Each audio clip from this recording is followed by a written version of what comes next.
प्रिय छात्रों, भारत के संदर्भ में मैंने जनसंख्या वितरण, उनकी अवस्थाओं, उनके क्षेत्रीय विभिन्नताओं का वर्णन किया था। अब मैं ले चल रहा हूँ भारत के संदर्भ में जनसंख्या संगठन। भारत के संदर्भ में जनसंख्या की संरचना किस प्रकार से है। आयु, लिंग, भाषा, धर्म, वैवाहिक स्थिति, साक्षरता, शिक्षा, व्यावसायिक संरचना आदि विशेषताओं को जनसंख्या का संगठन कहते हैं।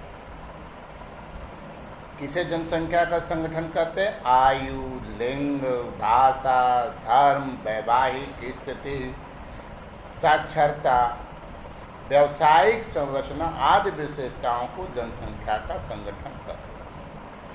अब मैं ले चल रहा हूँ आपको भाषाई संगठन की तरफ। भारत में अनेक भाषाई समूह पाए जाते हैं।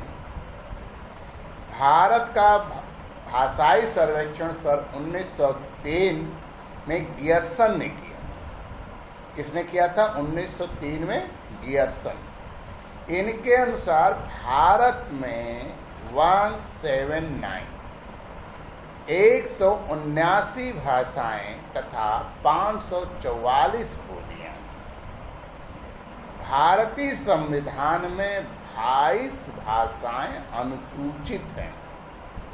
ध्यान दीजिएगा, अक्सर पूछा जाता है कि भारतीय संविधान में कितनी भाषाएं अनुसूचित हैं, तो इसका उत्तर आप लोग क्या लिखेंगे? 22 भाषाएं अनुसूचित हैं।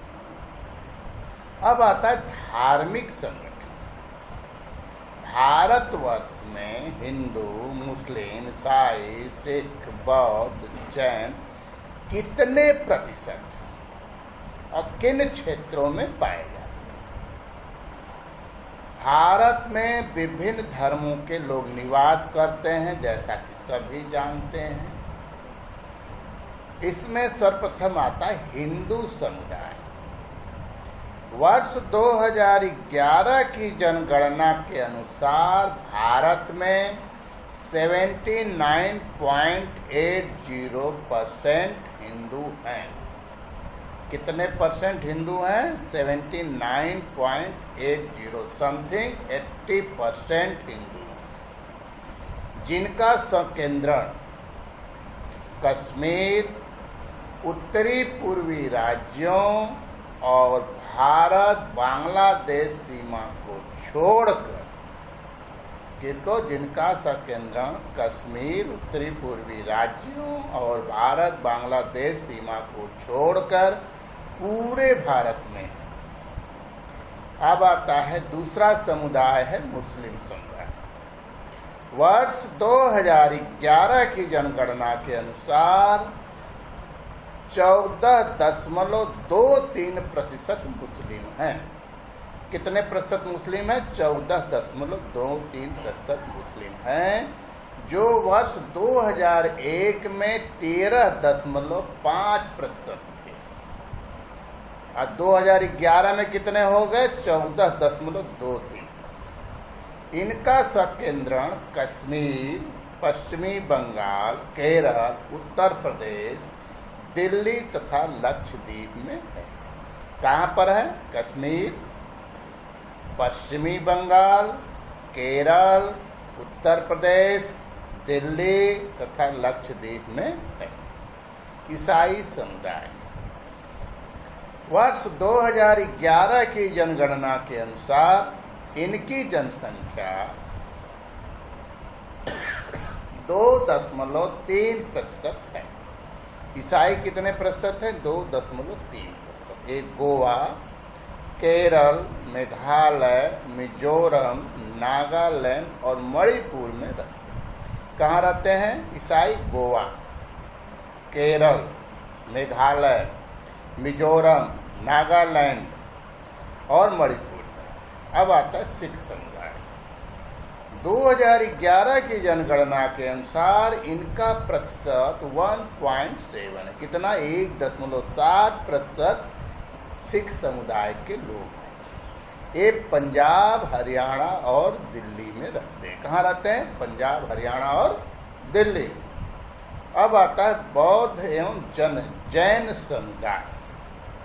वर्ष 2011 की जनगणना के अनुसार भारत में बौद्धों की जनसंख्या 0.7%, कितने परसेंट?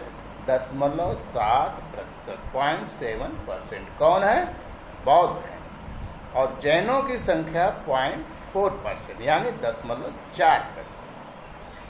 जैन समुदाय के लोग राजस्थान में, जबकि बौद्ध महाराष्ट्र, सिक्किम और अरुणाचल प्रदेश, लद्दाख में रहते हैं। बौद्ध कहाँ रहते हैं? महाराष्ट्र, सिक्किम, अरुणाचल प्रदेश और लद्दाख।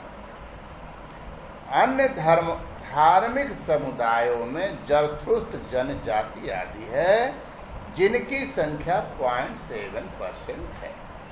इस प्रकार आपके धार्मिक संगठन के अंतर्गत हिंदू समुदाय, मुस्लिम समुदाय, ईसाई समुदाय, सिख समुदाय, बौद्ध एवं जैन समुदाय के कितने प्रतिशत किन राज्यों में है, इसका वर्णन मैंने अभी किया। अब आता है आपका ग्रामीण नगरीय संगठन। दूसरा संगठन क्या है जनसंख्या संगठन के अंतर्गत? ग्रामीण नगरीय संगठन। भारत के संदर्भ में इस बात का ध्यान रखिएगा कि भारत के संदर्भ में गांव में निवास करने वाली जनसंख्या को ग्रामीण जनसंख्या कहते हैं, जैसा आप सभी लोग जानते हैं, और शहरों में निवास करने वाली जनसंख्या को नगरीय जनसंख्या कहते हैं। वर्ष 2011 की जनगणना के अनुसार कुल जनसंख्या का 68.8% भाग गांव में निवास करता है। कितना परसेंट निवास करता है? 68.8% गांव में निवास करता है। वर्ष 2001 में इनकी संख्या 72.2% थी। और शेष जनसंख्या कहाँ निवास करती है? नगरों। श्रमजीवी जनसंख्या का संगठन। आर्थिक स्थिति के आधार पर भारत की जनसंख्या को 3 मुख्य वर्गों में विभाजित किया जाता है। मुख्य श्रमिक, जो व्यक्ति वर्ष में 183 या उससे अधिक दिन रोजगार पाता है, उसे हम क्या कहते हैं? मुख्य श्रमिक कहते हैं। सीमांत श्रमिक, जो व्यक्ति वर्ष में 183 दिन से कम दिनों के लिए रोजगार पाता है, उसे सीमांत श्रमिक कहते हैं।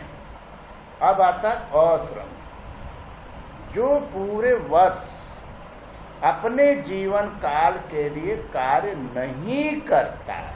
क्या नहीं करता? कार्य नहीं करता है, अश्रमिक कहलाता है। और इनकी जनसंख्या अधिक होती है, जिसमें एक बड़ा अनुपात आश्रित जनसंख्या का होता है, यानी बच्चे और बूढ़े। ये लोग किसमें आते हैं? अश्रमिक में आते हैं। इस प्रकार से इनका श्रमजीवी जनसंख्या का संगठन रहा। मुख्य श्रमिक, सीमांत श्रमिक और अश्रमिक। अब मैं ले चल रहा हूं आप सब लोगों को भारत की जनसंख्या के व्यावसायिक संगठन किस प्रकार। व्यावसायिक संगठन, किस व्यवसाय में कितने प्रतिशत लोग लगे हुए हैं। भारत में द्वितीयक एवं तृतीयक क्षेत्र की अपेक्षा, किस क्षेत्र की अपेक्षा? द्वितीयक और तृतीयक क्षेत्र की अपेक्षा प्राथमिक क्षेत्र में अधिक श्रमिक कार्यरत हैं। देश की कुल श्रमजीवी जनसंख्या का लगभग 54.6% कृषक। कितने प्रतिशत कृषक?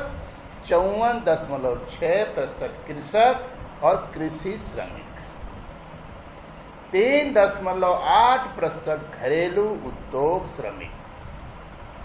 कितने? 3.8%। वह 41.6% गैर घरेलू उद्योग, व्यापार, वाणिज्य, विनिर्माण, मरम्मत तथा अन्य सेवाओं के श्रमिक हैं। देश में महिला श्रमिकों की संख्या द्वितीयक और तृतीयक क्षेत्रों की तुलना में प्राथमिक क्षेत्र में अधिक है, लेकिन कुल श्रमिकों की संख्या में तीनों क्षेत्रों प्राथमिक, द्वितीयक एवं तृतीयक में पुरुष श्रमिकों की संख्या अधिक है। पिछले कुछ वर्षों से द्वितीयक एवं तृतीयक क्षेत्रों में महिला श्रमिकों की भागीदारी बढ़ रही है। भारत में कृषि क्षेत्र में कुल श्रमिकों की भागीदारी कम हो रही है। उदाहरण स्वरूप मैं बता दूं कि वर्ष 1991 में कृषि क्षेत्र में 66.85% श्रमिक कार्यरत थे। कितने प्रतिशत कार्यरत थे? 66.85% श्रमिक कार्यरत, जो वर्ष 2001 में घटकर 58.2% हो गए। कितने हो गए? 58.2%। ठीक। तथा 2011 में ये श्रमिक कितने हो गए? 54.6% हो गए। भारत के विभिन्न क्षेत्रों में कार्यरत श्रमिकों में स्थानिक भिन्नता मिलती है। उदाहरण स्वरूप आंध्र प्रदेश, छत्तीसगढ़, उड़ीसा, झारखंड, पश्चिमी बंगाल और मध्य प्रदेश में कृषि श्रमिकों की संख्या अधिक है, जबकि दिल्ली, चंडीगढ़ और पुडुचेरी में कृषि श्रमिकों की संख्या बहुत कम है, किंतु श्रमिकों का बड़ा भाग नगरीकृत क्षेत्रों में अन्य सेवाओं में लगे हुए हैं। ठीक है मेरे प्यारे बच्चों, इस प्रकार से आपका पहला अध्याय, जिसमें भारत के संदर्भ में जनसंख्या संगठन, व्यवसायिक संगठन, कितने प्रतिशत लोग लगे हुए हैं, भाषाएं, कितनी भाषाएं बोली जाती, कितनी भाषाएं अनुसूचित जाति के अंतर्गत रखी गई हैं, इन सब पे मैंने प्रकाश डाला। ठीक है, धन्यवाद।